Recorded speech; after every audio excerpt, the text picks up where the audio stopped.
Fala galera, professor Pedro Ivo na área.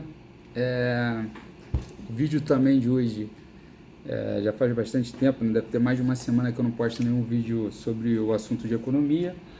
A gente percebe que a economia vem dando bons sinais de melhora, talvez porque o governo esteja brigando entre si, não tenha feito nenhuma medida de forma contundente, então tem deixado os atores econômicos um pouco mais estáveis e pensando que agora existe uma agenda macro que está sendo dominante em cima de uma agenda microeconômica de partido, né, de política. Então o que acontece? Parece que a briga dentro do partido do PSL provavelmente é proveniente de uma questão de como é que esse poder que está na mão aí do presidente vai ser dividido, né? Então essa divisão tem provocado uma certa rusga e essa rusga sinaliza que esse poder não quer ser dividido. Então, ao que parece, aquela discussão de como fazer uma gestão num sistema pluripartidário como o Brasil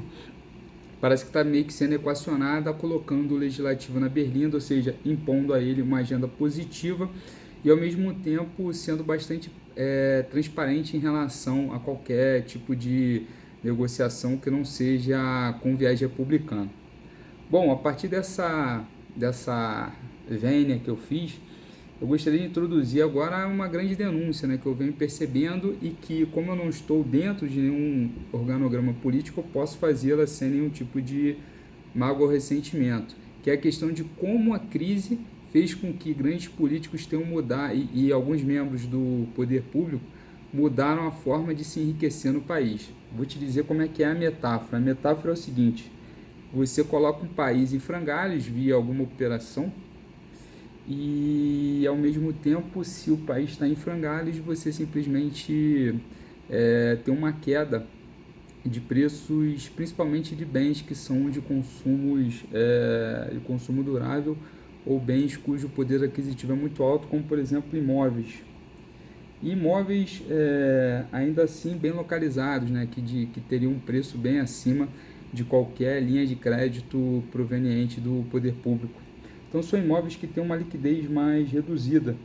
E o fato deles terem essa liquidez mais reduzida em momentos de contração de demanda muito rápida e uma crise muito forte, você faz com que os agentes econômicos percam dinheiro na hora de fazer essa transação para terem bens líquidos para segurarem durante a crise.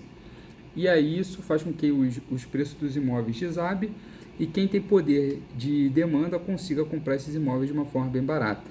Então, todos os membros do alto clero do governo, parlamentares, governadores, prefeitos, vereadores, e aí vem membros do judiciário com alto poder aquisitivo, juízes, desembargadores, membros do Ministério Público, promotores e procuradores também.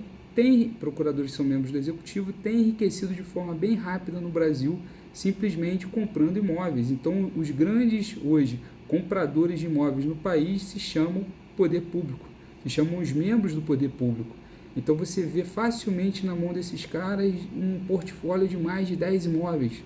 Imóveis de luxo, que antes eles nem sonhavam em comprar e nem morar, agora são donos de um conjunto desses imóveis. Então, você fica perguntando até que ponto para esses caras é interessante a recuperação econômica no curto prazo, dado que simplesmente eles continuam a operar nesse sistema de compra de imóveis e às vezes os imóveis de luxo vão a leilão, etc. Eles são os principais compradores. Então você percebe como o poder público ainda é possível consegue enriquecer na medida que sua má gestão leva o país a uma crise.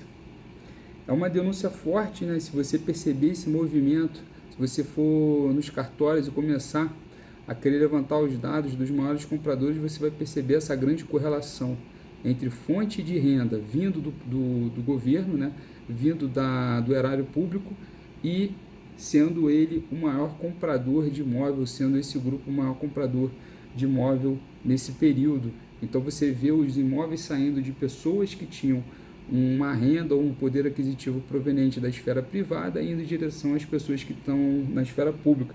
Isso é um tipo de enriquecimento que me deixa um pouco triste, porque é um enriquecimento que gera incentivo para a piora da economia. Então você percebe como que às vezes você pode estar pensando em que o combate à corrupção per se é algo sempre positivo, só que na verdade ele deriva de incentivos meio que esquisitos, né? Incentivos que o indivíduo que está lá perseguindo a corrupção pode enriquecer de forma lícita, proveniente de uma grave crise que ele gerou, simplesmente por um processo persecutório de corrupção que não faz ponderação sobre o tamanho da crise que ele pode gerar. Pensem nisso e pensem se isso é republicano, se isso é democrático, se isso inclusive é ético ou não. Um abraço a todos.